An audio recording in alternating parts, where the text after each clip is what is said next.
সকাল যদি মুডটা খুব ভালো থাকে তাহলে দেখবে স্কিনেও একটা আলাদা গ্লো আসে।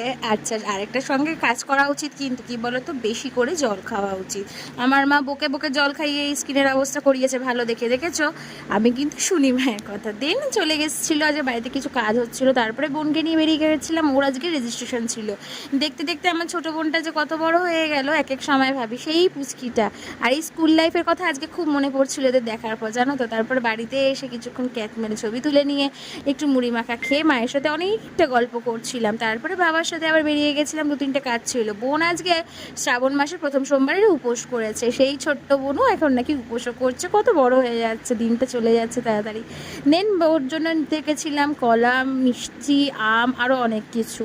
ফুলের দোকান থেকে ফুল নিয়ে এসে হঠাৎ করে মনে পড়লো যে মিষ্টির দোকান থেকে গিয়েই দেখলাম এই দুটো আমার খুব প্রিয় মিষ্টি। সচরাচর আমি মিষ্টি খাই না, কিন্তু মিষ্টি এই দুটো দেখলে আমি নিজে থাকতেও পারি না। দেখা হচ্ছে নেক্সট পার্টে।